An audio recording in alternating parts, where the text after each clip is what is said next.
मोदी जी, मैं domestic politics पे वापस आती हूँ। एक सवाल है इलेक्टोरल बॉन्ड्स के बारे में। राहुल गांधी जो हैं वो हर भाषण में कहते हैं और विपक्ष के नेता भी कहते हैं कि इसमें धांधली हुई है।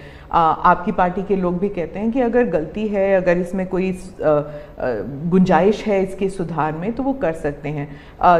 क्या ये गलत फैसला था इलेक्टोरल बॉन्ड्स का? पहली बात है कि हमारे देश में लंबे अरसे से चर्चा चली है कि चुनावों में काला धन एक बहुत बड़ा खतरनाक खेल हो रहा है।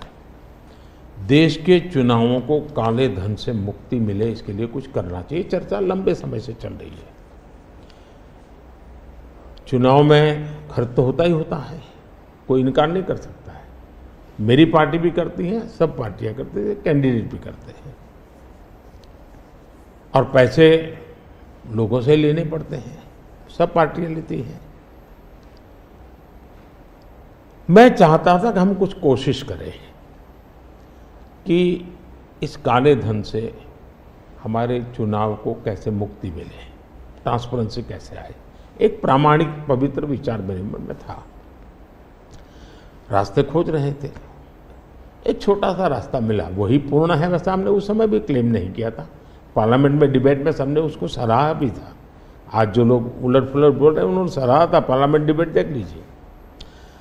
हमने कैसे कैसे काम किया, जैसे 1000 और 2000 के नोट खत्म कर दिए। चुनाव में वही बड़े बड़ी मात्रा में ट्रैवलिंग करते हैं,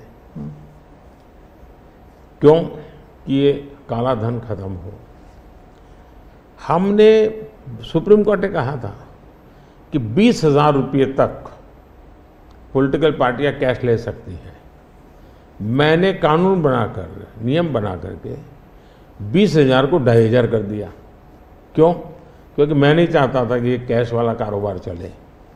फिर मैंने कहा है कि इलेक्टोरल बॉन्ड, कि जो पार्टी अपना सीक्रेसी मेंटेन करना चाहती है। होता था क्या, जैसे हम पहले बीजेपी में चेक से पैसा लेंगे तय किया, तो सब व्यापारी लोग हमें आकर के कहें साहब हम चेक से दे ही नहीं सकते। हमने कहा क्यों नहीं दे सकते? बोले हम चेक से देंगे तो हमें लिखना पड़ेगा, हम लिखेंगे तो जो सरकार है वो देखेगी कि ये विपक्ष को इतना पैसा दिया, तो हमें तो वो परेशान करेंगे। तो बोले हम तो पैसे देने के लिए तैयार है लेकिन चेक से नहीं देंगे। तो मुझे याद है हमारे 90 के दशक में जो चुनाव में हमको बड़ी दिक्कत आई थी, पैसे नहीं थे हमारे पास, और हम नियम लगा के बैठे थे कि हम चेक से लेंगे। देने वाले देने को तैयार थे, चेक से देने की उनकी हिम्मत नहीं थी। तो ये सारी चीज़ों का मुझे पता था। तो मैंने कहा भाई, तो हमने कहा भाई ऐसा है, अब देखिए इलेक्टोरल बॉन्ड न होते तो किस व्यवस्था में ताकत है वो ढूंढ के निकालते कि पैसा कहाँ से आया और कहाँ गया। ये तो इलेक्टोरल बॉन्ड की सक्सेस स्टोरी है कि इलेक्टोरल बॉन्ड थे तो आपको ट्रेल मिल रहा है मनी का, कि किस कंपनी ने दिया, कैसे दिया, कहाँ दिया। अब उसमें अच्छा हुआ बुरा हुआ वो विवाद का विषय हो सकता है, इसकी चर्चा हो। मुझे जो चिंता है वो, मैं ये कभी नहीं कहता हूँ निर्णय में कोई कमी नहीं होती है। निर्णय तो चर्चा कर सीखते हैं, सुधारते हैं। इसमें भी सुधार के लिए बहुत संभावना है, लेकिन आज हम पूरी तरह काले धन की तरफ देश को धकेल दिया है। और इसलिए मैं कहता हूँ सब लोग पछताएंगे, जब बाद में ईमानदारी से सोचेंगे सब लोग पछताएंगे। अब देखिए इलेक्टोरल बॉन्ड का भी विशेषता थी, कैसा झूठ चल रहा है। कुल देश में 3000 कंपनियों ने इलेक्टोरल बॉन्ड दिए हैं। उसमें 3000 में 26 कंपनियां ऐसी हैं जिन पर कार्रवाई हुई है। ये कहते हैं ना ईडी वीडी टिकना फला, 3000 डोनर है, उसमें सिर्फ 26, और उनमें से 16 कंपनियां ऐसी थी छापा जब लगा उस समय बॉन्ड खरीदा।